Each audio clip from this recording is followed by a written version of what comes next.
I've been in situations where bosses didn't think that something was a problem. You're there in the comms side of things going, yeah, it's 100% a problem. Yeah. I mean, that's the first thing that people are going to Google.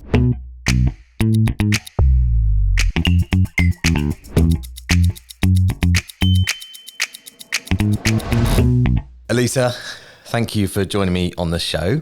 Really looking forward to unpacking a few things. We're going to look at communication, and we're going to try and find some tools and some tricks that will help our L&D and HR professionals, both for themselves, but also then to communicate to the wider organisation as well. And we know there's quite a few challenges around that. So hopefully we'll be able to give a few tips and help people out from that point of view. Definitely. Well, it's lovely to be here. Thank you so much for inviting me on your podcast. And hopefully we can do those tips and tricks, but I would say they're not just in your working life as well. They're going to really improve the communication that you have with others as well, because it's such an important skill. We sometimes think of it as a soft skill, don't we, communication, but I would probably say it's pretty fundamental to what you want to get done, is being able to communicate your goals, your vision, your dreams, everything like that all comes down to being able to effectively communicate. Yeah, I agree. I absolutely love that as well. The fact that a lot of the stuff that we get to teach, and I think it's the same for Media First for you as well, that yes, they're related to our jobs, but they're also life skills as well. So all the stuff that we're talking about hopefully helps people away from work as well. So what I do at Media First is basically presentation training, media skills training, crisis communication training. So really when you are under the cosh, you need those communication skills really badly. And we do say to people that, look, you're going to gain confidence by pushing yourself out of your comfort zone, by doing something and then showing that you can do it, because we do an awful lot of filming, we watch back, we give feedback, constructive comments on how you can do things, what works, what doesn't work as well. And I think that process of learning, putting yourself through that and then learning, really helps you gain confidence at the end of it. And I'm not going to say everything's about confidence, not just all the confidence trick that you need to get to, but it can help you rediscover the skills, because I don't think it's acquiring them. I think we all have them. I have a little one, and he's sort of just starting on his communication journey now. He's starting to speak, and you just sort of see how that's going to progress. He's indicating that he wants something. We've had non-verbal communication for the last year and a half. Yeah. And we've had to sort of understand that as parents, and you do get to understand a huge amount. And I think sometimes we lose it when we're in the middle of work in our sort of corporate lives. We use the language, the jargon that comes with that sort of corporate sphere that we're in, and we sort of lose some of the ability that we had to communicate naturally and authentically. You've just triggered a thought in my head. So yesterday I was at Family Do. I had my nephew on my lap who is 3 months old, and he started to just cry a little bit, and so I tried, I was just kind of moving him up and down on my lap as I would have done with my kids, which typically worked for them, and I could recognise the triggers through that the non-verbal, through the body language aspects. And anyway, he cried for a little bit longer, and then his mum came and took him back, and then he settled down, because you recognise, because you get to know people, and we're talking about this with children now, but you understand their triggers, like their non-verbal cues in their way of communicating with you. And then we fast forward into the workplace. It's the same. We don't always have to hear the words. We can look at people's body language, and if we're open and we're observant, then we can learn a lot from what people are not saying as well. So we'll have a look at that in a little bit later as well. Look, give us a bit of background, give us the insight in terms of your career, because it's, to me, I find it fascinating. I've not worked in, don't come from media background, so I love hearing about what people have been through in their careers, but this also builds into why you're such a great communicator as well. I mean, I currently am a media trainer now for Media First, but I was a journalist. I'm a journalist by training. I did a postgrad in broadcast journalism, but I actually started out on my local newspaper.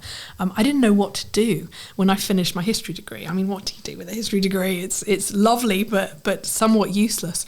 Although there are important things to learn in terms of, especially about sort of assessing sources. Yeah. Where's the information coming from? And you need to know history. If you need to know the present, you need to know the future. It all comes from history. So I went back to do writing for my local newspaper, and then got into broadcast journalism. So I went working for the local BBC station for my local BBC audience as well. Moved into national, worked for national BBC radio stations, 5 Live, Radio 4 as well. And I did some stuff on the telly at various points, which I don't love as much as radio, it must be said. Okay. And sometimes I feel like when we put ourselves through through this. So when we're interviewing delegates in our media skills training, you see yourself on camera, you know, oh gosh.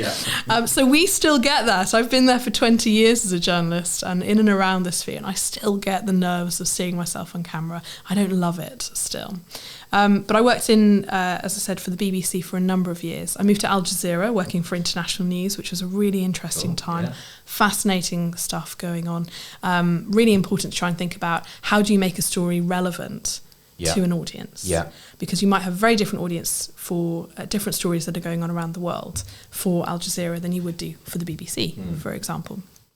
So it's always really important, first and foremost, a journalist thinks about their audience and who they're speaking to and how do they make that story interesting and relevant to them. So I did an awful lot of looking at stories that were going on, lots of conflicts, of course. Unfortunately, we have a huge amount of conflicts in various places. And that got me interested in security and defence issues. So I actually went back to university at the grand old age of 35 to go and do a master's in international security. And I went to Paris. I went to Sciences Po in Paris. So sort of put myself completely out of my comfort zone, living in a new place, a new city. Back as a student, a good 10 years older than most of the people I was with as well. But they were great, fascinating, really interesting. I think also really important to do that, to push yourself and maybe work with people who are younger than you as well as older than you, because then you sort of realise when it comes to communication that people have different ways of communicating based on their shared experiences. And those shared experiences aren't always there when you have generational divides or sort of bigger generational gaps, but there will always be something that you can find that you have common ground in. So I think that was also a really good experience for me to do that, to sort of talk to some of the younger people coming through and also some of the practitioners who we were taught in a very not quite as academic, but more this is what's happening in the real world. So we had some former assistant secretary generals of NATO, former diplomats, current speechwriters, current diplomats talking about what they were doing there and then, and they were right in the heart of it. They'd be coming from Brussels and then when they were in the heart of the EU and then coming down to talk to us in Paris about things as well. So that was incredible, speaking to them and talking about their journey.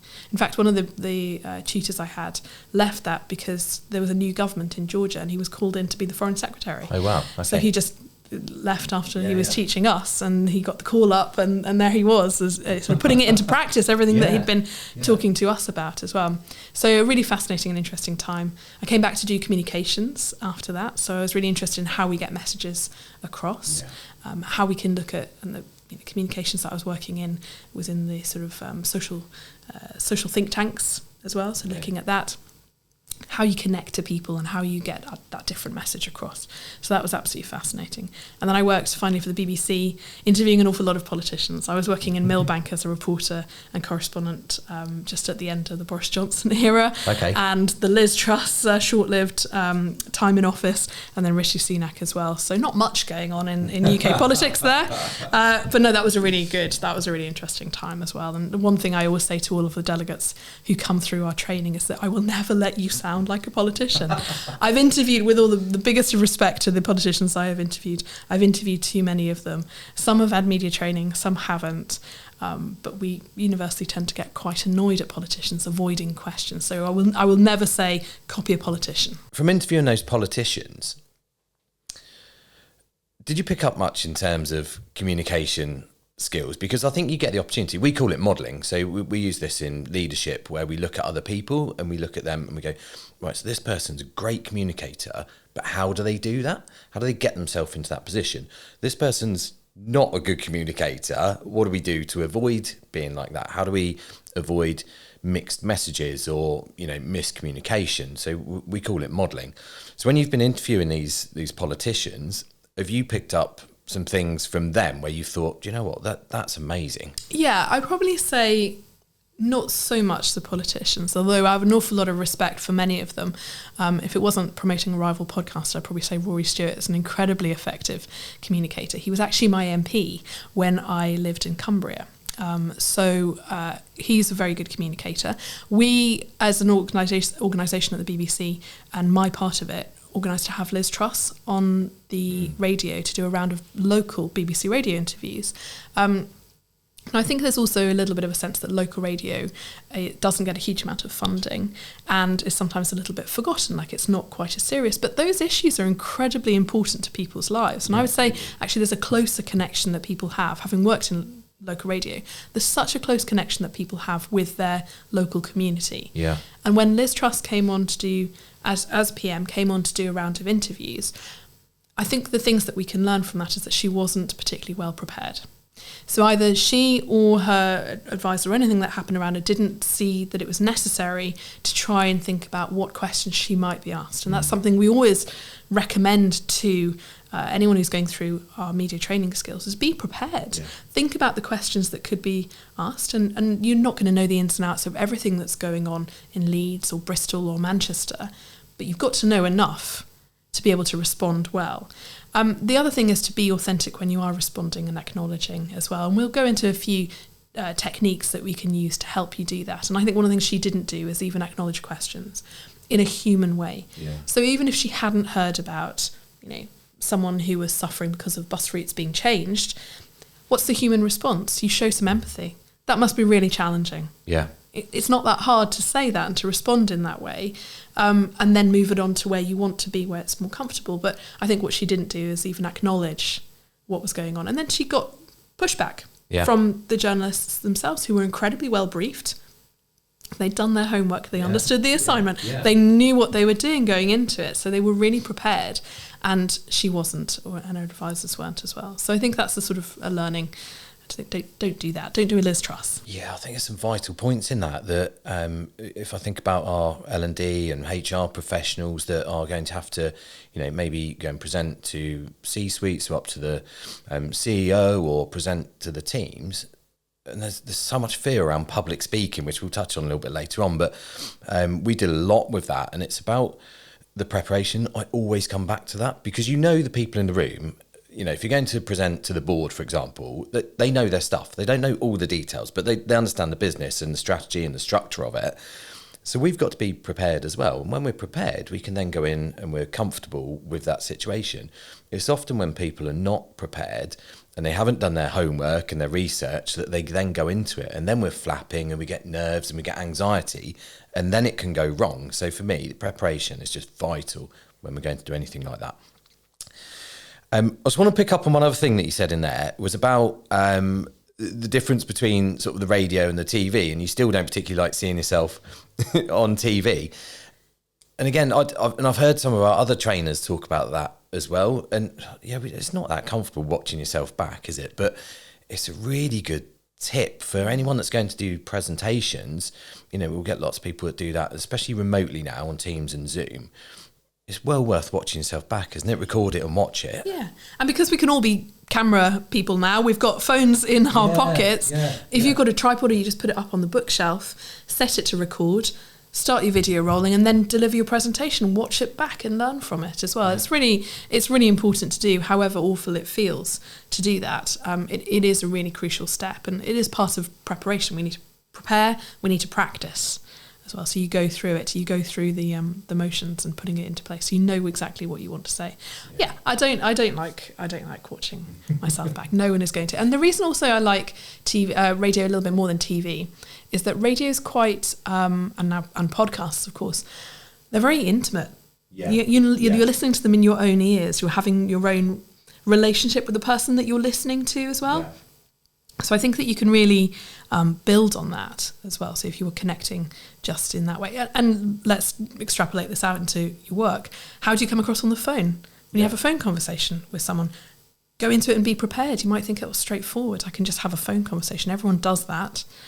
Well, let's think about how you do that, how your voice can come across at this point. And we always say on radio that you can hear a smile. If you're talking about something great, you can hear it. You can absolutely hear it in your voice. I'm doing it now to test. So, think about that tone of voice as if you were going to do a radio interview, even if it's a simple phone conversation that you need to have that's important to you. Yeah, we'd teach the same. If you're looking at sales aspects, when you pick the phone up, put a smile on your face because someone can hear that. I also remember one of the other trainers when I first came into the business and, with zero media training and went through the program and one of the other trainers said to me that when you're presenting, whether it's a webinar, podcast, radio, whatever it is, you're talking to that one individual. So you're talking to, I think she called her Betty in her kitchen or something like that. And it was, I take that into what we do. So it's about, if you're presenting to a large audience, but it's right, if I can have 1% impact on one person in the room, I'm doing a good job. And you'll always have more than that, but I lead with that because then that gets us comfortable with those communication skills. Yeah, reaching that one person is really important. And especially if you're doing one-on-one, even if you're in a bigger room, that one person wants to feel like they're special, that you're talking directly to them as well as part of it. So that's a really important principle to have. You know what I'm going to ask you now, don't you, about... I was hoping you'd forgotten this bit. I haven't forgotten. You're not so hidden talent now. So we were doing some team building stuff last week, and we had to rewrite some lyrics for a I can't take song. any credit for the lyrics. I'm definitely not a lyrical genius at all. Me neither. But then we had to go and perform that as a team. So we had to go and sing it. I'll say we. We found out you like singing. I like it. So it was a gift. And also, so it was Christmas themed, and this was Mariah Carey's All I Want for Christmas Is You, and we had to rejig, as you say, the lyrics for that. But I love that song. And if there's an opportunity for me to be able to sing that, great. So I just thought, I can. That's what I can bring to it. And we were in the same team, so you quite kindly just said, right, I'm going to be backing vocal. More than happy to let you get on with that. Did you get the saxophone? Did you get the fake saxophone to play? You had the microphone. Brilliant. You're a great backing vocalist, I must say. Now you tell me. That was. I just really like singing. And actually, it's a performance. I know there's a performance element to it. Yeah. Again, it doesn't always feel natural to do that performance. I actually used to sing in a choir. It's a little bit more natural to feel part of a group singing. Yeah. I don't know, there's something quite sort of historical, elemental about when you're singing together and trying to harmonise voices. That's quite lovely. And when you're doing it on your own, it's a little bit more nerve-wracking. But I actually use some of the techniques that I learnt when I was singing, things like breathing, managing the breath, because singing is all about how you're bringing that tone out, thinking about reaching your audience. So sometimes I want to belt it because I've got a big room. Yeah. Other times I really want to be quite intimate, clear, and I'm going for a different effect with the singing as well. There's actually a technique that we give to people if they've got a message that they want to get across, or they're really worried about a presentation. They think that their message is going to go out of their head, and that's to practice it, but sing it. So sing the line in your head. And I'm not saying do that in front of everybody. Do it in the car on the way there. Yeah. Do it in the shower in the morning. Yeah. But just have that strong key message, and we'll come on to why it's so important to have a message for an audience when you're going to deliver a presentation or a media interview, but just sing it out loud because it helps put it into your brain. We remember lyrics for songs. You'll remember lyrics from songs from way back. Yeah. Much more than you would a speech that you might have given a couple of weeks ago. Yeah, definitely. And it's just a way of a little trick because you sing it. That's amazing. That's a great tip. So for someone that was, when that team building last week and we had to sing, I'm like, oh no, it's a nightmare. For me, I don't mind talking in front of 200 people, happy to do that, but get me singing, and no one wants to hear me sing anyway, so I'm not going to do that. Gearing up to me forced you to do this now. Yeah, that feels really uncomfortable. But to think about, okay, so if I've got a presentation, I've got, a webinar, a podcast, I want to start my training sessions with impact, practicing that on my own, in the car, in the shower, singing, where there's no one else to judge it. But if that's a tip that then helps me cement that, because we know, especially if you do a presentation or something, if we nail the first 10 words, then we're up and running and we can go. So to practice that starting bit, and then we're off. And if that singing bit helps us that's a great tip. I think that's fantastic. It'll stay in the brain, because sometimes we get that awful brain freeze moment in presentations, public speaking. We deal with that quite a lot. People say, I'm really worried that I'm going to freeze up and not have anything to say. And that is a little bit about managing nerves, because it's a natural response for us to fight or flight or freeze. Yeah. And, that part of the brain takes over. And when that happens, a lot of other stuff gets pushed out of your brain, because your brain thinks, I've just got to deal with surviving. You've told me that there's something going on that's dangerous that I need to deal with. Yeah. And I'm going to use one of these responses. So if we can do some breathing at that point, get some breath in there, and also have a really clear message to come back to. Takes it out of ourselves. Just imagine yourself singing in the shower. There's something vaguely funny about it as well. I agree. Yeah. So if you can do that, you can just put it to a weird and quirky tune. Yeah. It tells your brain, actually, it's not that scary, is it? Yeah. Things are not that bad. You don't need to go and fight a saber-toothed tiger right now. Yeah. Let's get the oxygen into the head. Let's get the oxygen into the lungs. And let's deliver that key message. Yeah. So if you do have a freeze, come back to that key message. It'll help kickstart you. It's a muscle memory. You've done it before. It'll help kickstart the rest of your presentation. When we get nervous or we get worried about something, we have a shot of cortisol that releases into our body. So when we get that shot of cortisol, and research shows that it lasts for 90 seconds, that release of that hormone lasts for 90 seconds, and it should drift off after that. It's there for a reason. We get that shot because in prehistoric times, we've got a saber-toothed tiger 20 yards away from us, and we can't just stand there and go, oh, that's right, it's a saber-toothed tiger. We've got to go, actually, I need something that triggers in my body to go, do I fight or do I flight? Hopefully not freeze, but you choose in one of those, and then you can make a sensible decision. Go, okay, that saber-toothed tiger is starting to run at me. I'm going to run away because I'm not going to win that battle. And I'm not saying we should run away from communication, not at all, but it allows us to control it and to go, okay, so I've got this shot of cortisol, feel a little bit nervous about what I'm about to do. That's my body going, hang on, we've got something important coming up. I really want to get this right. I need to prepare. And then we can go, and then we can control that release. And then we don't get another shot of cortisol after that because we've got control of the situation. Yeah. So we shift it from this is a bad thing to no, this is good because it's mentally preparing us to move on. Yeah, to do so. And nerves are a little bit good. You kind of want to be you, but a little bit extra.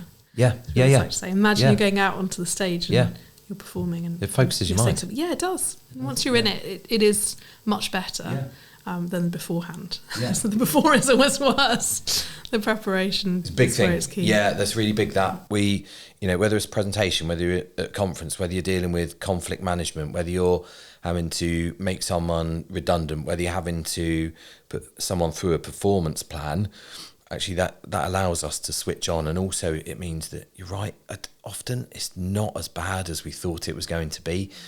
And again, for me, it just always comes back to that preparation piece, like be ready, know what's coming up, and know the types of questions that people are going to ask of you as well.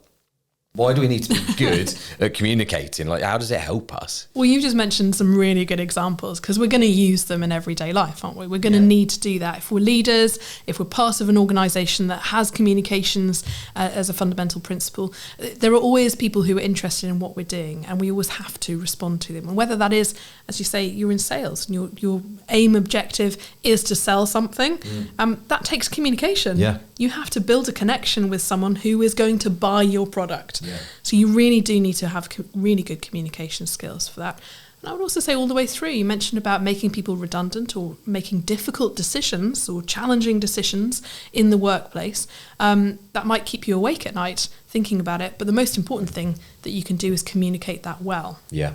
And we do an awful lot of crisis communication training, and people think, oh, crisis is not going to happen to me. It will. It's not if, it's when the crisis happens. How do you communicate that to various people who are important to you? So again, that could be, how do you communicate it to customers who could be affected by, I don't know, a data breach or a health and safety issue or management issue? How do you communicate to internally, to your workforce? What's going on? Have you got their back? Are you, protecting them in different ways? Or how do you explain what's been happening? What do you want from them? Do you need their patience, their goodwill at this time? Yeah. That really, really helps a huge amount in a crisis situation. So how you communicate is vitally important. And there's lots of different ways and methods that you can use for communication. And I think it's also really important now to realise that we're in an era where management styles are probably changing a little bit and communication is becoming a little bit more important. Yeah. I mean, certainly when I started in newsrooms, the old caricature of having a news editor as the boss who was scary to talk to absolutely stood 20 odd years ago. Yeah. And I think some of them wanted to cultivate that image because they thought that's how they get there. And then the people who started replacing them were people like them, because those were the ones who withstood the climate, which was one of fear and being tough and resilient in that newsroom.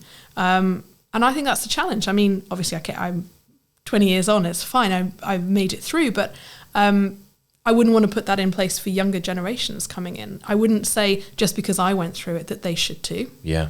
And I think that making that break with some of the practices that went on in workplaces before, for a younger generation to come in and bring different ideas, it's crucially important. That's why I was talking about intergenerational sort of communication that you can have there. It's really important to understand where different people come from and the expectations that they might have coming into a workplace now. I think that's absolutely crucial. Without doubt, it's shifted. What people want from work has changed, and they do want open communication. They do want support, coaching, mentoring, to have a buddy to be able to develop their skills. The other thing, just picking up on what you said there, was around, we call it cognitive diversity, where you've got different people, different backgrounds with different thought processes. And if we're blocking their communication channels into, if we're the L&D, HR professional, if we're the leader in the business, and we're blocking their channels in, we're putting up barriers for ways to move forward, to implement change, to innovate, to grow the business, grow individuals, because we're not allowing them to have their voice. So that communication is just vital in those moments. You mentioned also about crisis management. Is that where we see communication go wrong more than other times, or generally do we think we're coping okay with that? That's a really good point, because I don't think we know sometimes what's going on inside organisations. Yeah. So that isn't always apparent until you have a situation like a whistleblower. Yeah. And then, then something will come to the fore that actually it's been like this for 15, 20 years. Mm. And you go, how has this not been an issue? It's because people haven't been able to come to the fore. There hasn't been that, cognitive diversity. There hasn't been voices saying, this is not really okay. Yeah. Or when you do this makes me feel like this, so I'm just going to leave. I'm going to quit the organisation. And then you end up with, fewer people who can bring something different to that. So I think there's an awful lot that goes on internally that we don't see, that can be considered a problem in communications. Crisis communications, we do see a huge number of sort of bad examples of how to manage a crisis that's gone wrong. And it's difficult. In a crisis, the news organisation is a hungry beast. It needs to be fed. So you'll have journalists hammering at the door. They might be trying to doorstep the CEO or something like that. And that's a whole bunch of skills that we teach as well on our courses, that how to navigate your way through that. But feeding the information, making sure that you can stay in control of the communication, the narrative, is really important in a crisis. And it's the difference between people saying, well, that's a bad thing that happened to a good company or a good CEO, and well, they deserve it. Everything they get, let's go for them. Yeah, sure, yeah. So you can get some sympathy for the situation that you might be in if you manage it correctly. If, however, you're defensive, you're saying, well, this, why are we being singled out? We're the victims here when there are other victims. Or why are we being targeted? Anyone could be an attacker, victim of cyber attack. Yeah. Of course they could. But how do you respond with compassion to the people who have been affected, your consumers, your customers? Yeah. And indeed your workforce is also incredibly important, and it sets the tone for who you are as an organisation and a brand going forward. So people might, in a crisis, might be the first time people come across an organisation. Yeah. This is the point where all of your hard work, where you think, I'll send out some lovely press releases about a nice sponsorship of a school or a playground here or a nature park there. I mean, that's lovely. Definitely do that. Yeah. But also really think about how in your crisis scenario, what is your brand? Who are we? Yeah. Because this is the moment where more people will see you. Yeah. And it's really important to make sure that you are thinking about your brand at that particular time. Communicate effectively. Yeah, absolutely. And often it's when the pressure's on like that we lose clarity over what we're thinking about. So we need to stick to our strategy, don't we? We need to make sure that we're sticking to what we agreed in the first instance, because otherwise we've got people going off in all sorts of directions, which creates chaos. Absolutely. And I always think strategy is incredibly important for an organisation, particularly if you have an organisation that has a comms side of it as well as sort of larger, so they're part of a larger organisation, and that might be how it works. So you might have 2 or 3 people, you might have a whole bunch of people doing the comms in your organisation. They really need to know where the North Star is for their organisation. They really need to know what's our aim and what are our aims and objectives here. So if they're part of that, they can help guide it, but they can also structure a comms plan that really supports that. Particularly in a crisis, you need everyone singing from the same hymn sheet, I suppose. So that's where your comms team can really help. They can also be invaluable at spotting issues. I've been in situations where, bosses didn't think that something was a problem. And you're there in the comms side of things going, yeah, it's 100% a problem. Yeah. I mean, that's the first thing that people are going to Google. Yeah. And, other search engines are available, but basically if someone sees your company, they're just going to Google it. Yeah. And if the first few things are negative, or this happened, they'll think, oh, well, they just didn't, this company, or I'm going to ask about this. So a journalist is going to ask about that because that's all they do is just a bunch of Googling. We do a bit more than that, I promise. But first and foremost, we need to do the Googling because we need to ask the questions that everybody might ask if they had that opportunity to get them in front of a camera to ask some questions. So really knowing where the negatives are, your comms team are invaluable at spotting that. They're really good at spotting stories, though. How do we make this a more human side of things? What are we doing that actually is going to resonate a lot with this audience? Could you tell us about, maybe they say this is the time for the CEO to talk about their own experience. Yeah. And then they coach that person through it. How can we tell your story? Yeah. So it feels like it's your story, which it is your story. How is it coming across in a way that's natural and authentic as well? So that having your comms team or people with some comms experience during a crisis is invaluable in that respect. Yeah, you touched on the human element there, and a bit like you said with Liz Truss earlier on, that maybe there wasn't that human element coming across, and then now, we want to hear from the human, don't we? We want to hear that it's in the good and the bad. And what we're talking about here applies to small businesses up to huge organisations as well. Your comms has got to be really accurate, but it's got to have that human nature to it. We've got to be, if people want to see that we're passionate about it, if we've made a mistake, own it, but communicate that as well. And if things are going well, it's about being able to communicate what we've done to get into that position and then how you're going to maintain that growth within the business. I'm talking internally and externally as well. So being accurate in our messaging is really, really vital. Yeah, it's absolutely key. We recently looked at the top worst examples of communication. We had a CEO of a company called Lyft, David Risch, I think his name was, and he was fantastic in this. So the story is that someone had put an extra 0 on their profits results. So they sent out the press release, and obviously the share price rocketed because I was saying that's incredible. They had good results, but it wasn't that good. So there'd obviously been a mistake. They quickly owned it. They would say, right, I'm so sorry, this is our fault. They corrected it. And he made the decision to go and do the interviews with the round of journalists. So he was prepared. He went in there. He had his comms team working with him on the questions that might be asked. And did he have a good way to get around it? And the result of it, he's very natural. He sounds great, but that will have been well practiced beforehand. And what he did was he owned it. He said sorry straight away. We're so sorry. He said it with a smile. It was open. He pivoted to talk about his team, which is great. It's showing that, he said, my team are fantastic people. He never put the blame on them. He wore it on his own shoulders. He was absolutely fantastic, which is what we want from a CEO. That's why they paid the big bucks. So they need to take ownership in that situation and reflect well on the rest of the team and shine that light on them and say what they're doing really hard to hard work during this whole year to get some great profits.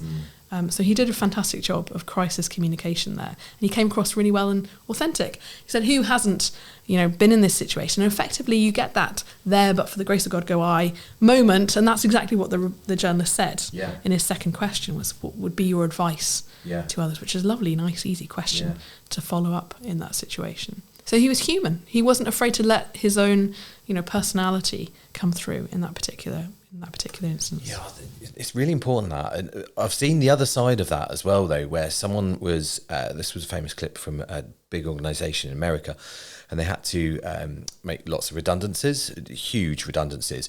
And the CEO got on a Zoom call, got everyone in the business on a Zoom call, and said things like, this has been a really difficult decision for me. I found this really stressful through this period.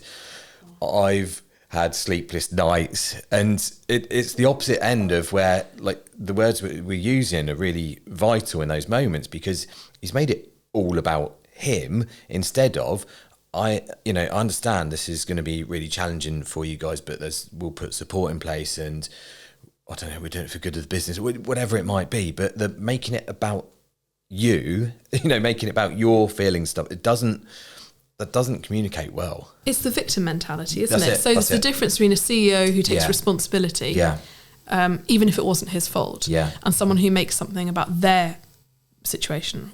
It's poor me. I didn't want to be in this situation, but now I am. So feel sorry for me. Whereas, it should be about feeling sorry for them. As you say, it's making that human connection. So you're right. There's got to be a time when you bring in your personal story and when you think about yourself in the situation. It really has to support, first and foremost, the most important person in any kind of interaction and communication is your audience. You think about them, how they might be feeling, and about how they would respond to different things more than you think about yourself. And if they are helped in their understanding, or if it helped build a connection, then you share your experience, but you don't ask them to shift the focus from themselves to you. When we're talking about empathy and compassion in there. Yeah, we talk about this. So if we're doing feedback, if we're doing coaching, it's about seeking acceptance from the other party of, look, can I just offer a bit of advice? Can I tell you what I did in that situation? Or can I tell you, I was in a similar situation a few years ago. Do you want to hear what I went through? Or do you want to hear what I think about it? Because it might help, because it might add a bit of context. So for us in that kind of L&D HR world, sharing what you've been through is good sometimes, but you've got to get the timing of it right as well. And if it's a big decision like a redundancy or a big change in structure or a buyout, something like that, now's not the time to be talking about yourself. Read the room, exactly right. But read the room is such a communication skill. That's effectively what it is. It's reading the room and then being able to respond to it. Which is a real people skill. And people say, I'm not a people person, I'm a task focused person. And I think the two can coexist really well. I mean, I've seen that, in my career, we've got, as a journalist, you'll have people who are right, head down, I know what I'm doing, get the task done. And then you'll have other people who like to talk about it. And they might get there in a different way. And that's fine. They probably will get there. And they may even get there in a better way, but they might not. Or they might not get that. You need a mixture of people. So some people are working on getting the task done, and that's how they operate. You just basically need to wind them up, and they will go. They will do it. And then other people really need to process it through. How is it going to make people feel? How do I do this? Or can I ask them to do this? Or what's the story in this as well? So we need a mixture in a workplace, and I think that's also really important. Knowing your audience when you're trying to communicate to those people, what's going to work most effectively with them. Yeah, absolutely. And I know you're going to pick up on this shortly in terms of some methodology around it, but for me, what I'm building a bit of a picture of here is the preparation is key, and understanding the audience is key, whether that's one-to-one, whether that's large conferences, whether that's, big changes in the organisation. Understanding who we're working with is vital, and then getting that message across in different ways to different people. Fundamentally, and I think if you look back through history, all the people who've done this particularly well. So I will use the example of Winston Churchill because people always say, oh, he's a great leader. He's fantastic. He just gets stuff done. And actually, I think he had a huge amount of awareness of communication skills and people skills. He was a great orator. He was brilliant at speech writing, but he spent ages working out exactly what he wanted to say. And he delivers a brilliant speech in Parliament in 1940 where he's just become Prime Minister. War is obviously going on at the time. Neville Chamberlain hands over to Winston Churchill. He forms this interim government coalition, which is difficult. You need compromise, you need collaboration, and he's giving this speech in Parliament to different audiences.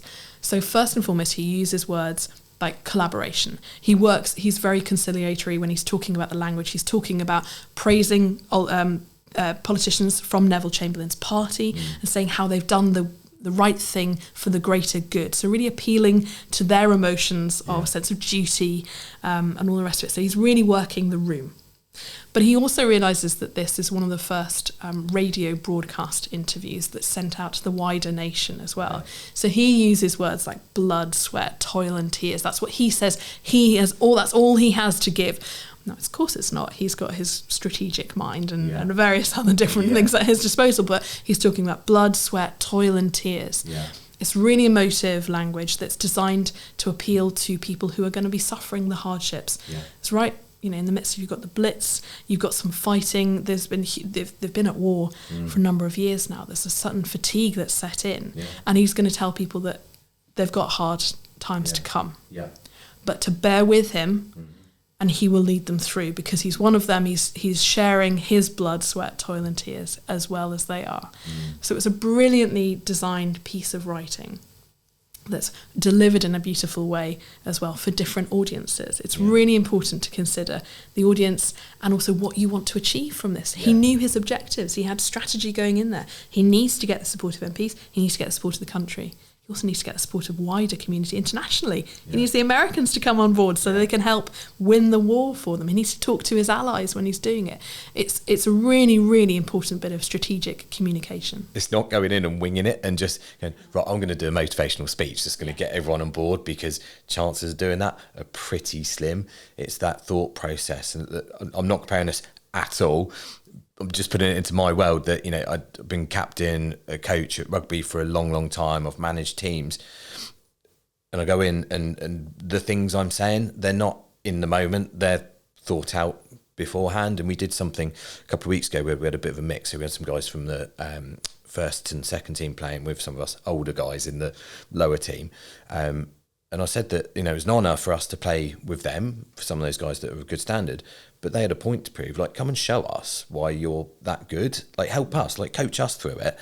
And it went really well. And the attitude from both parties was really good. And actually, we just ended up being a team. But that wasn't me making it up in the moment. That was I'd thought about that the day before, of how can I get people from different backgrounds, different periods in their sporting career to work well together. And it's the same as what you're saying there, in terms of that's what we take into the workplace. How can we get all these people from so many different backgrounds and walks of life? How can we bring them all together? And I agree, that emotive language, so we understand the level that we're talking about. Are we talking directly to the CEO, or are we talking to the people on the shop floor? Because they do need slightly different levels of information, but let's make it emotive. Let's get people to buy into what we're talking about through, you mentioned it, like your passion and the words that we're using. On that note then, just tell me a little bit about the different types of communication that we have. Yeah, so we touched on this already about what's non-verbal communication that you can get across. And obviously, if you're in radio, you've got the tone of voice, you've got your listening, you're on the phone, you've got your nice smile, what you can hear when you're speaking to somebody. And if you're giving a big presentation to people, it's how do you come across in those first few seconds? It's 7 seconds that we decide. We make up our mind about somebody. Yeah. When you think about it, that's about the amount of time it takes for you to walk up to the top of the stage and go to the lectern. Well, that's it. Yeah. You haven't even opened your mouth yet. You haven't said anything. Yeah. So that's really important to get that bit right. You talked about making a really good first impression, and getting that message across at the beginning will really help, because if that's the decision that people have made within that 7 seconds, if you up there, roll your shoulders back, you own the room, you smile, look like you're enjoying being there, fake it if you have to. So think to yourself, this is a brilliant opportunity to meet with each and every one of you in this room, to connect with people in this room and get a message across. Deliver your message, and then you've got them. They're hooked. Answer that so what question. Because sometimes you do go into a room and they're a little bit like arms folded going, make me care about what you're going to say for the next bit. What's going to happen?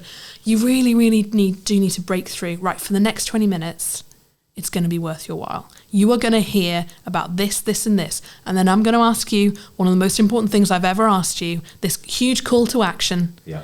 And we're doing it because we believe in this company, or we believe in this vision. So there you go. You've got it straight away. Someone's sitting up going, oh, okay, they need me. I'm important to this. I'm going to listen in. Yeah. And I believe in what they're going for as well. Even if you don't, there's an art to persuading. And as you said, it's about bringing your passion and enthusiasm to it. So making that non-verbal connection before you even open your mouth, before you even start, embody all of those things and then deliver it as well. So I think it's something like, 93% non-verbal, and then 7% written communication or what you say as well. So I think that's really, really important to bear in mind when you're having that. And then, TV, this is why TV is good. This is why watching yourself back is really important. You've got to match what you're saying, your message, with your body language. Yeah. We do training for media skills, and we ask people to just take a breath, stand properly. So I tend to sort of stand hip width apart. It's not really a power stance. It's not a like big old, aggressive power stance, but it's also like I deserve to be there. So I'm owning that space. I feel grounded and rooted in that moment. I like to roll the shoulders back again. That's from singing. If you open up the diaphragm, it really helps you reach those high notes, which I was attempting. Which you did very well. Thank you, Dan. I was just fishing for a compliment there again on that one. Think about that. Think about, I'm here to deliver a little bit of a performance. So I'm going to make sure that my body language gets that across as well. Yeah, I totally agree with that. So for me, you talk about those power poses. It's like make yourself big on stage. I don't mean like go and flap around, jump around, but plant your feet so you're in control of your lower body, but then your arms, like use them. And we were delivering some training last week, and one of the delegates on there was, so we do the same, we record and then we play back and we watch it, and the timing of all her arm movements were exactly in line with what she was saying. Yeah, and perfect. We all bought into it. We all bought into what she was saying because you could see the energy and the passion coming out. So I think those power poses, the body language is vital. The other aspect that you're talking about there is there's two parts. So we've got NLP, which is neuro-linguistic programming. The words that we use have a big impact on our mindset.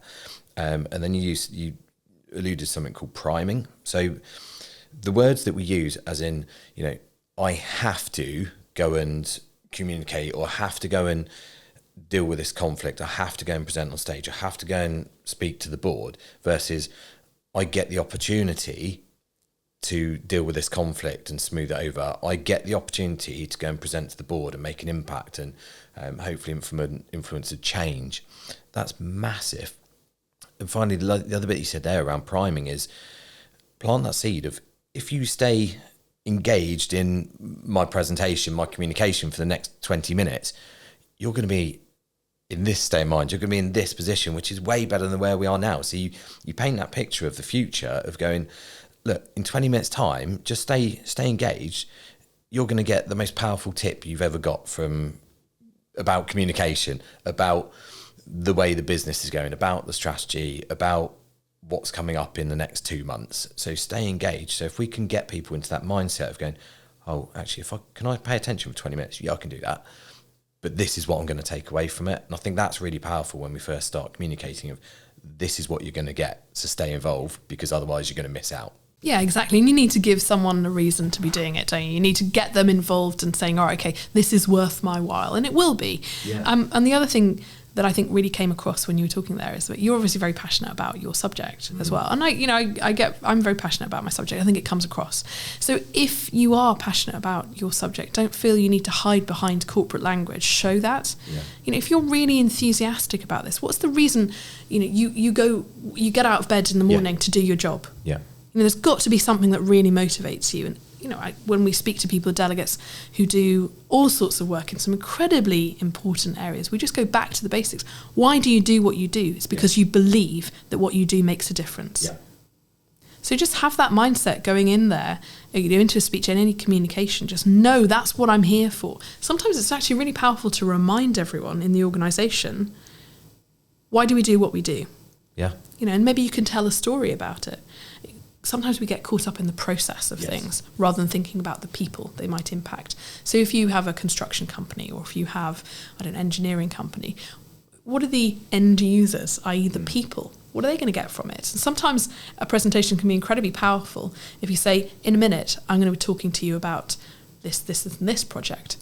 But first, let me tell you why we're doing this. Yeah. And you tell a story about, a mum being able to push the pushchair across a nice flat ground and see trees and leaves and birds and having a great experience with a toddler or something like that. So you paint this picture of the human being using it at the end of it. Why do we do what we do?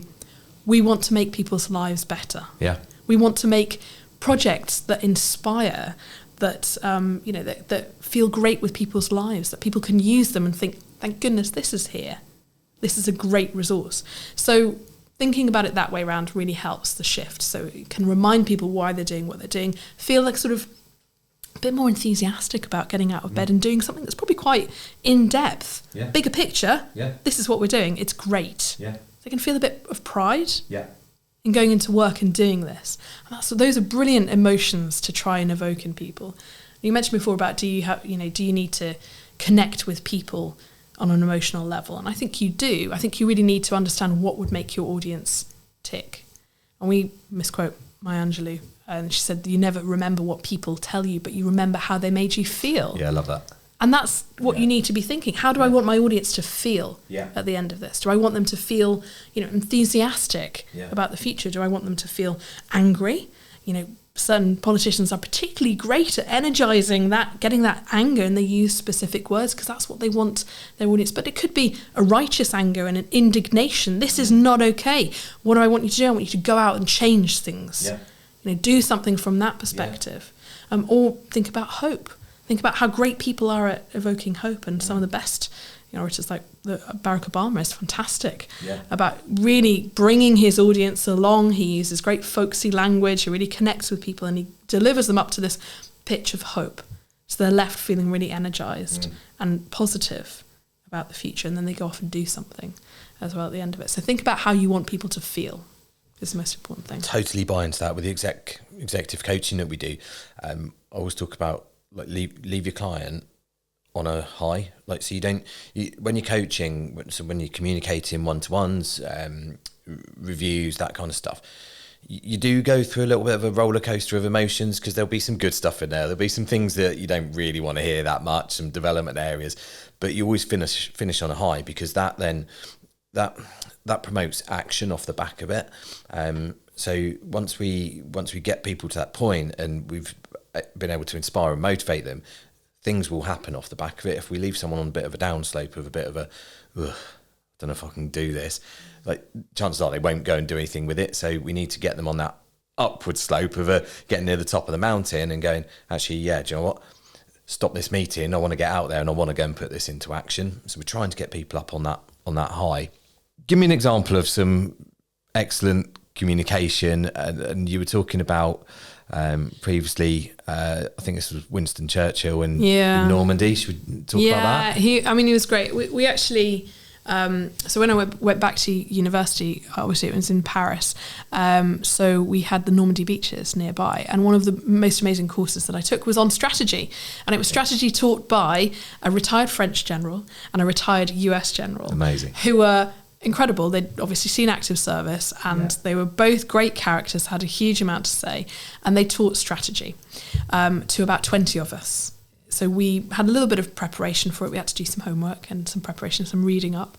And then we were taken for a couple of days to spend in northern France on the Normandy landing beaches to talk about that particular part of the Second World War and how important strategy was to that. So you have the leaders, you have Winston Churchill. At the time, you've got great generals like Eisenhower, who was also really instrumental in this. You've got the French resistance, who were part of it. And the Russians had come into the war on that side against the Nazis at that particular time. So you had this idea, the strategy was we need to gain a foothold on mainland Europe in order to, it's like a bulkhead, we need to push people away. So we need to push them back. But they didn't have a foothold. They were really struggling to do that. So that's the aim. We need to get a foothold on mainland Europe so we can push back the Nazis. Now, when it came to how they do that, they left it up to their, second in command, or even various different levels, including, things like the communications staff. How do they get across to, in the fog of war when communications go down? How do they reach different people? So you had at that moment the resistance being supported by the UK. They were parachuting them in. They were organising the parachute drops. They were organising radio transmissions. If they mentioned certain weather terms, that meant they would go. The project was go, and they had to drop leaflets to tell people to get out of the area because they were going to bomb this bridge area and stuff like that. So there's a huge amount there when it came to communication. So it basically left the tactics, which is how we achieve the strategy, up to people who are good at coming up with the tactics. So the engineers came up with a floating harbour, because all the harbours were either taken by the Nazis, fortified, or really heavily bombed. But you needed harbours to get the big ships to bring in supplies, to then bring in troops, tanks, all the rest of it, and they couldn't have landed on the beaches. So all these technological innovations you leave up to your engineers to come up with it. Here's the problem, you find the solution, but our overarching aim is this strategy. We need to find a landing place on Central Europe so that we can push back the Nazis. So then you've got everybody working towards that, but you're not micromanaging it. Now, I've seen examples of where that's gone wrong. You know, where you have someone in charge who needs to see every single Twitter thread, or they're not quite sure what their strategy is. They don't know what they want to achieve. They don't know who their audience is. So when you're saying, well, who are we trying to reach with this? Oh, as many people as possible. Well, you're not going to do that. You can't do something viral that's going to reach as many people as possible without knowing why you're doing it or who you're wanting to reach. Otherwise, it just falls in between, you know, in between steps. It's nothing. So you really need to be very targeted with audience. And if you're, you know, in command don't know that, they don't know where their North Star is. In the comms side of things, you can't find a North Star either. So I think that's incredibly difficult, not just for comms professionals, but for everybody in that organisation working. You need to, as a leader, you need to make sure that you set a very nice, clear aim, but then leave people to be their best selves and do it, because they lose confidence. You know, I've seen it. As soon as you get second guessed, or someone comes in and changes things at the last moment because they don't like, or you didn't read their mind properly, you doubt yourself. So I'm not good enough to do this, or I should have thought of that, or well, I didn't know that they wanted it that way, but I should have done, shouldn't I? I should have read their mind better and really preempted that. So when people lose confidence in the organisation, you're really steering a leaky ship. You've got to clearly define the goal, the vision, the mission statement, strategy, the message. Like, call it whatever you want, the message, but it's got to be clearly defined. And I've worked with so many teams in terms of, you know, supporting teams in my role as a trainer and a coach over the years. And you go in, it's one of the first things you ask, like, what is it that you're trying to achieve? Where are you heading? And often if the answer's, I don't really know, that's your starting point, because if you haven't defined that, how and what are you communicating out to your stakeholders? Or who are we? You know, who are we? Need a brand. We need to know who we are, because then, you know, first thing, if I'm doing comms and I'm talking to a journalist, the first thing I want to know is, well, who are you? You know, where do you sit? What do you stand for? Because that's what their audience wants to know as well. So you can't expect media engagement without having a clear idea of who your brand is. And the other thing I would say as well is that talking about jargon as well. So having a mission statement that is so wrapped up in the language of your particular industry or sector is really counterproductive, because you're just talking inwardly then. You're just talking to... And it might be that your strategy is only to speak to your sector. And notice I say sector rather than space, because an awful lot of times people will say, we're in this space. And it really, they mean the industry or the sector. So yes, everyone would understand sector or industry, and a few people might understand space. If you persist in using space, you are only talking to the people who understand space. If you use sector and industry, the people who understand space will also understand sector and industry, but so will other people as well. So you've got a bigger audience at that particular moment. So cutting out that jargon will really help, even though sometimes it feels hard to do. And I know I've been there. I mean, journalism is chock full of jargon. It's really difficult. And if I was speaking directly to a journalist, I might fall into a few journalistic tropes. I might be able to say things about audience or reach, or I don't know, use something technical that they would understand. But I try not to. And there's no, you know, no one has ever asked for things to be made more complex. More confusing. That's Do you know what? I'd love it if this was just a bit more confusing, so I could expand a bit more energy on trying to understand where that acronym or that phrase came in and things as well. Let's keep it nice and simple. It takes a really complex, intelligent mind to take that complex subject and make it simple. That is absolutely key. It's the mark of a good communicator if you can do that. Yes, totally agree with that. Absolutely agree with that. My advice around acronyms is, the first time you use them, explain it. And if you're in a room, you know, if you've got a team meeting, something like that, even if you think everyone knows what it is, first time you use it on that day, use it in its entirety, explain the shortened version, And then next time you can use it, because you guarantee someone's forgotten what it is, or, you know, you got too many of them. And that business jargon, it doesn't help your communication. And I think often we use that to inflate our own ego rather than to communicate effectively. Yeah, and I think also there can be a huge amount of using it as a bit of a crutch as well. If you are worried that you are being judged, if you feel like you're going through a job interview every single time you do a team presentation, A, that's a problem with your culture in your organisation. Yeah. But B, you've got the job. Have confidence in yourself that you deserve to be there. So drop the jargon. That's not who you are. Yeah. When you speak directly from the heart about talking in your language, how you would speak, it's going to be better than just hiding behind someone else's words, because that's effectively what they are. Yeah. You know, they're other people's language. Just speak. Don't be afraid to be who you are and be authentic in that moment. It's obviously, it's much more winning and convincing than using the language that you think you ought to use because you're a bit unsure about the job. It's guaranteed to trip you up. Just don't do it. Just, speak in your language. I totally agree with it. Well, speaking of acronyms then, let's we do this with training. Contradict ourselves, and let's talk about our first one. So we've got two bits of methodology that we think will help our L&D and HR professionals and our leaders in the business, and actually it goes further than that as well. I think these are good life skills. So tell us about the first one. So the one that we have is Amen. That's basically what we advise people to do if they have interviews. Just drop down your knees and go pray for divine intervention at this point. But if that's not forthcoming, then try and use this as a way to it's basically simple, smart preparation, which is what we try and do. So you can do this if you've got hours, if you've got 10 minutes, if you're, maybe you're in a conference and someone's grabbed you and you need to speak to them and what do I need to work out here? So the A in Amen stands for audience. I know I've banged on about it a lot, but I think it's crucially important. I think we really need to think, what is the audience here? So say you've been grabbed at a conference, you've delivered a speech, and someone from a trade publication gets hold of you. Can we do an interview? Okay, first questions that you need to ask are, well, who's your audience? So who am I speaking to at this moment? And that's going to help, again, when it comes to the language that you use, but also about what's my objective? What's the point in me speaking to this organisation? Let's not waste your time or mine. If it's not relevant, if your audiences don't overlap, there's no point doing an interview. If they do, think, where's the overlap? And it might be if it's a local station. You've got a factory being built in this particular area, so you know that you need to speak to people and say, this is a great opportunity for jobs. Or you need a recruitment drive in this particular area. So what's my purpose? And the reason why you need to think about your audience is because you need to hone your message, which is the M in our acronym here. So thinking about that message. And remember, I say one message for this, not messages, singular message. So what is my key message? It might be that we're an incredible organisation to work for. It's a really strong, simple message.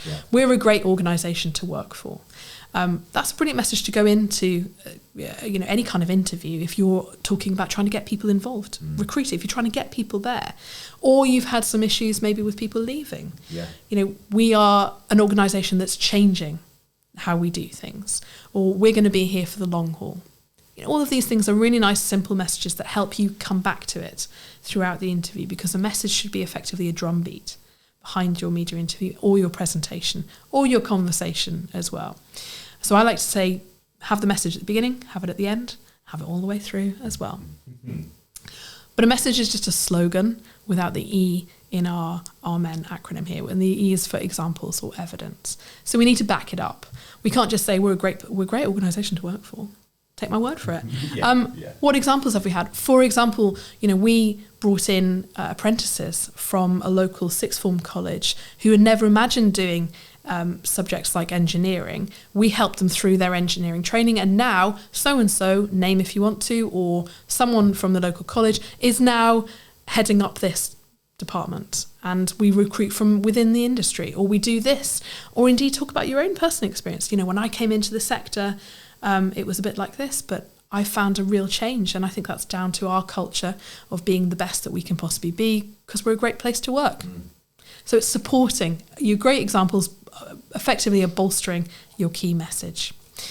But the final thing you need to think about is the negatives as well. That's the N in our Amen acronym, is negatives. So what potential negatives can they come to me with? And that might be, if it's a local audience, You think it's great news that we've got jobs coming in, but then that factory might be somewhere where there are, I don't know, protected species.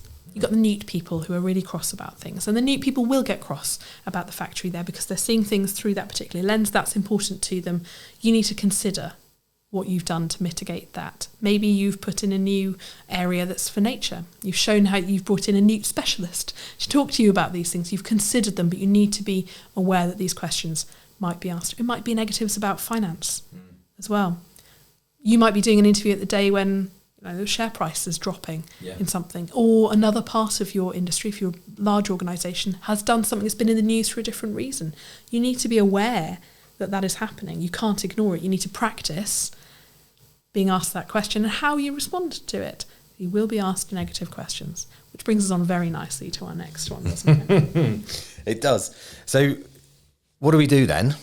So we've been through this, and we think we're getting our communication just right, and we've got the message, one clear message, and that's come across. And then someone pushes us and they want us to talk about something else. What do we do then? Yeah, you need to stay on message. And this can happen in all sorts of situations. So if you're in a presentation and you open it up to a Q&A session at the end. Yes, yeah. Really dangerous Yeah. at that point. You've controlled the narrative and the message all the way through. Yeah. Having a Q&A session can leave people feeling down. You mentioned before, leave people on the up. You got a Debbie Downer in the audience who just wants to talk about what negative things are happening. They need to be addressed, absolutely, but you need to stay on message. So we use the ABC or bridging technique. The bridging gives you a little bit of an idea of what the B might stand for in that one. So I mentioned before about how Liz Truss didn't respond particularly well. One of the most important things to do when you have a question is to acknowledge the question. You can answer it if you want to. If it's not something you necessarily want to talk about in that moment, you do need to acknowledge it. That's a really important point. Or I think people are concerned about this, but actually what the majority of people have been telling us is this. So that's an example of how we then bridge. So that bridging word was but, or however, or what people are telling us, or nevertheless, or anything else that works with you. So getting it from one place to another in a nice, elegant way is our aim with this. And the destination of where you want to build your bridge to is what you want to be there for in the first place, your communication, your key message that you want to communicate. So it might be that someone asks you about, what about the redundancies? Or what about people leaving in their droves because they don't like the working conditions? You think, okay, I acknowledge that we've been through a tough time. Maybe something like that. So we've been through a tough time as an organisation. We've got a lot of different things going on. However, what we've heard from people who are here is that this is a great place to work. Don't just stay there. Develop an example. For example, Janine, who works in our accounts, has been with us for 40 years. And she remembers, coming to work here because her father worked here as well. And so she got this, she's been working in this position. This is a really important role to her. And in fact, we've put her through her accountancy exams. And now she's doing this and she's got this responsibility for this. And she, loves bringing on and mentoring the newer generation because we're a great place to work is the subtext to that. So we've taken it far enough away from that initial question that it's now back in positive territory. So now it's not just about that person. We've answered that question, we've acknowledged, we've nodded to it, but we've taken it to where we want to be, and that's important for everyone else listening. So they are taking on board that rather than the negativity that we had at the beginning. But it's a tough technique. It is. You need to practice it. It is. Well, can we do that in a minute? Yeah. Let's practice it. Just remind me, so what does the A, B and C stand for? So A is acknowledge or answer. Yeah. B is bridge. Yeah. And C is communicate. So communicate is where you want to be. Key message if it was spelt with a C, but it doesn't work for this. Good. Okay, look, let's try it out because since I joined BCF a few years ago, I've been through some of the media training with you guys, and I've practiced this, and I'm getting better at it. But again, for me, it's a practice thing. You have to do it regularly. But it is a great technique. I think about some of the guys that we train on the trainer courses when they're being asked questions that they don't really want to answer. Someone's taking it off topic with the message of the training. It's a great technique to get you back into the bits that you're supposed to be talking about, as you say, your messages. So let's try it out. So if I say to you that your key message is eating oranges in Spain, Lovely. Sounds great. And if I put the question to you, isn't it outrageous that we have such poor water quality in the UK? Okay, so I think that's a really important point. I think everyone agrees that having lovely, clear water is fundamental. In actual fact, one of the things that I really like to do with my water is I tend to just drop in a fruit or a vegetable or something like that to give it a bit of flavour. So one of the best times for this was when my parents, who live in France, brought back a crate of oranges from Seville. So this was in the middle of winter, and you just think, oh my gosh, I haven't seen sunshine for ages. And they brought back this crate of oranges that was effectively like sunshine in a box. So as soon as you open those oranges, you cut into the oranges, the smell filled the kitchen. It was just absolutely delightful. Cut a slice, pop it into a glass. It was just heaven. It just made me think of eating oranges in Spain and the sunshine that could bring to you. That was so awful. No. It's amazing because I forget what the first question was. Yeah, because I hope everyone's taken away. Can't even remember what that was now. What that brings into me is there's so much of our techniques that come into that fit into it. So we've got the emotive language, we've got a clear message, we've got excellent communication skills, and I will do. There's an upcoming podcast on NLP, so we talk about.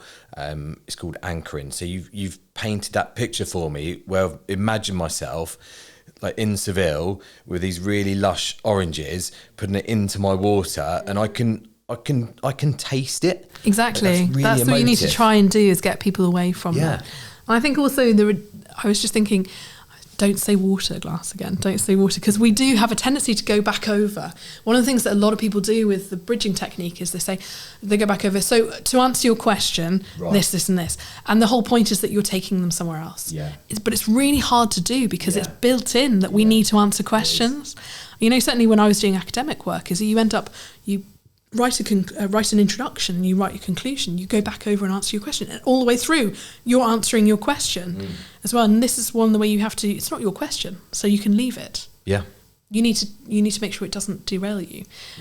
So getting out of the habit of just answering a question because you know you can is really key. We actually do that quite a lot with people brilliant people who have a huge amount of knowledge, and that when they're asked a question they can answer it, so they do. Yes. Just because you can answer a question doesn't mean you should. Is a really important point. And especially if you're in a presentation, you probably know exactly what's going on. You know, you could answer somebody's question. You could take 40 minutes to do it probably, but it's not the time to do it. And it's going to derail you. It's going to take you away. So it could be that you defer that. You say, right, okay, we definitely will speak to people about that issue. In fact, we've got a seminar coming up in a week or so's time. I'll make sure I send you the details. But to come back to it, our key message for today is this, this, and this. So you can put that off into the future. You've dealt with it. You haven't avoided it. You've dealt with it. You can delegate. Say that's not actually my area. You know, I can definitely put you in touch with someone who'd be able to answer that in more specific details. What I can tell you is this, this, and this. Come back to key message. So you've delegated that at that point. So you can do a couple of things. You can put it off, or you can delegate. You can make sure that you also deal with it. If it's someone saying something, you say that's absolutely not the case. You know, you can come down on it. I do appreciate that. You know, there are some perspectives that might lead us to think that, but actually, our research shows that this, and this is the case. And the reason why that research is so invaluable and helps us in our process towards doing this is because we have this clear idea of where we're going. And let me tell you about why we're doing this. Let me talk to you about Janice or wherever like that. So you bring in those examples to help support you. So you've got different ways of managing it. I think that's key for me, is having those different tips, tricks up your sleeve. So we work with lots of people that are, you know, L&D, HR leads of the business that have to present to their teams, or they're delivering training. And we advise something, just call it a parquet board. So you have a flip chart or whiteboard up in the room. And when those questions come up that you don't want to answer in that moment, it's a form of bridging, because you still acknowledge it, and then you go and write it up on the board. So then you can come back to almost that communication of, we'll come back to that later on. We'll make sure that's answered throughout the day, or we'll go and find out that information for you and we'll come back to you. 9 times out of 10, it gets answered throughout the day. So you're not dismissing it, because that doesn't make people feel good. If you acknowledge the question, you don't have to answer it in that moment, but at least that person's sitting there thinking, okay, that's a fair enough response. When have we ever gone, no, I want an answer right now? We're not unreasonable people, so that's not going to Journalists do. Okay. We're really unreasonable, honestly. In my world. Yeah, and then this is why we teach this, is to try and get people to manage those situations with Yeah. journalists. But you're so right that actually people need to feel, and again, this comes back to feelings and emotions, people need to feel validated that their question wasn't stupid, their belief or the idea that led to it wasn't ridiculous, even if in your head you're saying, that's completely wrong, or that is slightly ridiculous. No one needs to be told that. And that's not how you win over and persuade. But you do need to make sure that you always then come back to what you want to say, rather than just leaving it floating out over there. Coming back to your message. Stay on track, stay on message as well. And end your presentations with your message. Yeah. Thanks, everyone. It's been lovely speaking to you. I hope I've shown you today why we're such a brilliant place to work. Yeah. Great. Brilliant. You've just made it really clear what that last 20 minutes was all about. Yeah, perfect. Start with impact, finish with impact. And on that note then, give us your top 3 leadership sound bites from today. Yeah, really good points to think about. I would say the first one is audience. Know your audience. And it can be different. It's bound to be different. You've got various people invested and who are impacted by what you do. They're your audience. Know them. Know what's going to make them tick. Know what will work to stir up the emotions. How would you want your audience to feel? And think about that first and foremost. So audience is absolutely key. My second tip is strategy. Strategy is absolutely vital from a communications perspective. So if you can't tell me a story about where we're going, then I can't tell that story to anybody else. So I need to have a really clear idea of where my North Star is, so that I can paint a picture of how we get there. And that's what communication is about, really. It's painting that picture to do it. So having that clear strategy is absolutely vital. And my third one is just basically be passionate about what you do. Please don't feel like you have to hide behind corporate language to get your point, to be a CEO or be a leader. The best leaders are incredibly passionate about what they do, and they let it come across. They show their emotions. Yeah. You know, if we think back to Winston Churchill talking about his blood, sweat, tears and toil, you believe it because, you know, he's showing you his emotions there. It's not just a practice. It's not a game.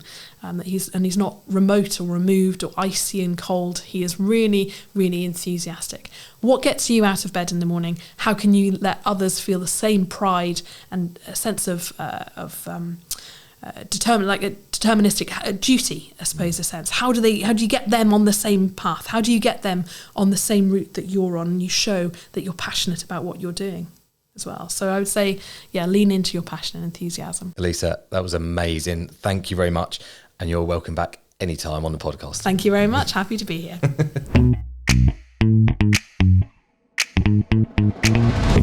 The Sound Leadership podcast was produced by Media First.